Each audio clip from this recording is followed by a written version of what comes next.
Want to take amazing photos but don't know where to start?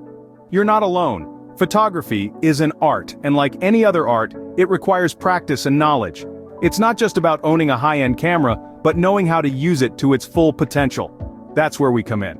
Today, we're diving into the top 10 tips and tricks that can transform your photo-taking skills. So let's get started. Well, worry no more. We've got the top 10 tips and tricks to help you capture those perfect moments. Starting with tip number 10, eliminate camera shake. Now we've all been there, right? You capture what you think is the perfect shot, only to find it's blurry due to camera shake. It's a common issue, but one that's easily avoidable. Keeping your camera steady is crucial for clear, crisp photos. A simple solution? Invest in a tripod. These handy tools offer stability and can be adjusted to suit your shooting conditions. Not keen on carrying around extra equipment? No problem. You can also use a stable surface, like a wall or a table. Rest your camera, adjust your framing, and voila. And if you're shooting handheld, remember to hold your breath as you click the shutter. This little trick can make a world of difference. So, let's bid goodbye to those blurry, shaky photos. Embrace steadiness and see the quality of your shots improve dramatically. So remember, steady does it when it comes to capturing clear, crisp photos. Moving on to tip number 9. Use simple backgrounds. Now, you might be wondering why simple? Isn't complexity and detail what makes a photo interesting? Well, not always. Sometimes a busy or colorful background can distract from the main subject of your photo. It's like trying to listen to a beautiful melody in the middle of a bustling city. The noise just drowns it out. In the same way, a simple, uncluttered background allows your subject to take center stage, to really shine without competition. It brings clarity to your composition, directing the viewer's eye straight to the focal point. It's a powerful way to emphasize what truly matters in your shot. Whether you're shooting portraits, landscapes, or still life, remember this tip. A simple background can be your best ally in creating a striking, memorable image. It's all about subtracting the unnecessary so the necessary may speak. With a simple background, your subject will be the star of the show. And now, tip number 8, don't use the pop-up flash. You might think, but it's there for a reason, right? Well, not necessarily for every reason. This built-in feature can sometimes be more of a foe than a friend. The harsh, direct light it emits can create unflattering shadows, overexpose your subject, and often wash out the colors that you're working so hard to capture. Instead of relying on the pop-up flash, consider alternative light sources. Natural light is a photographer's best friend, so take advantage of it whenever you can. If natural light isn't an option, consider investing in an external flash or a reflector to help you control the direction and quality of the light. You can also play around with your camera's settings. Adjusting the ISO and shutter speed can help you capture better photos, even in low light conditions. Remember, light is your friend, but the pop-up flash, not so much. Next up, tip number 7, tailor the ISO to the situation. Now you might be wondering, what exactly is ISO? In simple terms, ISO is your camera's sensitivity to light. So when you crank up the ISO, your camera becomes more sensitive to light and produces brighter images. But here's the catch. A higher ISO can also lead to more noise or grain in your photos. It's a delicate balance. In a darker setting, you might need to increase your ISO to capture the scene, but you'll want to keep it as low as possible to avoid that unwanted noise. On the other hand, in a well-lit environment, a lower ISO will suffice, keeping your photos crisp and clean. It's all about adapting to your surroundings and understanding how light interacts with your camera, so don't be afraid to play around with the ISO settings to get that perfect shot. Moving swiftly along to tip number 6. Get creative with shutter speed. Now, the shutter speed of your camera can be a powerful tool if used creatively. It can add an entirely new dimension to your photos. When you tweak the shutter speed, you're essentially playing with time. A fast shutter speed can freeze a moment in its tracks, capturing the details of a splashing droplet or a bird taking flight. This is perfect for high-action scenes, or to highlight minute details that the naked eye might miss. On the other hand, a slow shutter speed can blur motion, giving your photos a sense of movement and life.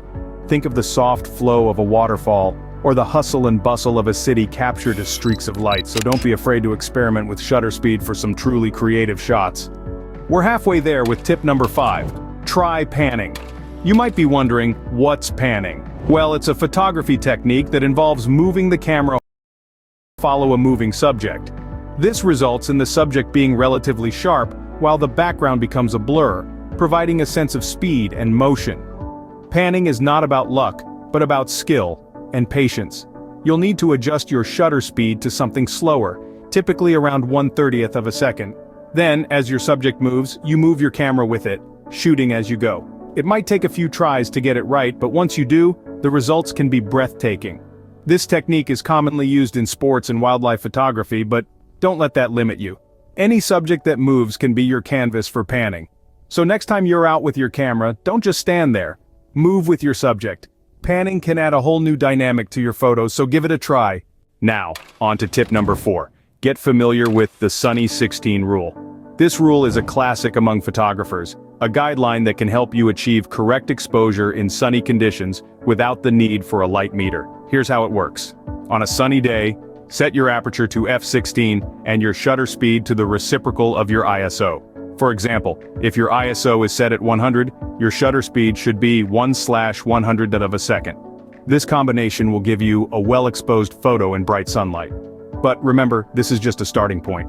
Factors like your subject, the angle of the sun, and your creative vision can all influence your settings. Play around, experiment, and see what works best for your unique style.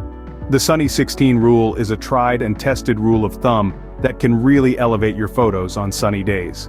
And now, tip number 3, use the rule of thirds. This rule is a foundational principle in photography and can dramatically enhance the balance and appeal of your shots. Imagine your frame divided into 9 equal parts by 2 equally spaced horizontal lines and 2 equally spaced vertical lines. This grid is your guide. The rule of thirds suggests that the most interesting aspects of your photo should be placed along these lines or at their intersections. Whether it's a horizon, a building, a face, or an intriguing object, aligning these elements with the grid can create dynamic tension, energy, and interest. This is not a hard and fast rule, but more of a tool. It's a starting point to help you consider the arrangement of your photo. It's all about creating a balance that works for the story you want to tell. By using the rule of thirds, you can create photos that are pleasing to the eye. Almost there with tip number 2, add depth to your landscape. Imagine a picture of a beautiful mountain range. Now, imagine that same picture, but with a vibrant wildflower field in the foreground. The latter has depth, doesn't it? It feels more real, more immersive. It's like you're standing right at the edge of that wildflower field, gazing at the mountains in the distance. Creating depth is all about layering your landscape with different elements. You can do this by incorporating foreground elements, such as rocks, trees, or a winding path. These elements serve as anchors, drawing the viewer's eye into the photo and creating a sense of depth. Another great way to add depth is by shooting at a lower angle. This technique can make the landscape seem larger and more impressive, further enhancing the sense of depth. By adding depth, you can turn a flat photo into a 3-dimensional masterpiece. And finally, our top tip: a polarizing filter will elevate your landscape. Now you might be wondering, what's a polarizing filter and how does it work? Well, in the simplest terms, a polarizing filter is a magical piece of kit that can help you take better landscape photos. It does this by reducing unwanted reflections and glare from surfaces like water or glass, which can distract from the beauty of the scene. But that's not all. A polarizing filter can also help enhance the colors in your photos. It can make the blue skies bluer, the green leaves greener, and the white clouds whiter. It's like putting on a pair of sunglasses for your camera, allowing it to see the world in a way that's more vibrant and less washed out. So, next time you're out capturing the beauty of nature, don't forget to pack your polarizing filter. With a polarizing filter, your landscape photos will truly stand out. And there you have it, our top 10 tips and tricks for amazing photos. From eliminating camera shake to using a polarizing filter, we've given you a toolbox of techniques to elevate your photography game. So, whether you're a seasoned pro or a budding enthusiast, we encourage you to try these out. Experimentation is the key to creativity after all. Don't forget to subscribe for more photography tips and tricks. Until next time, keep snapping away.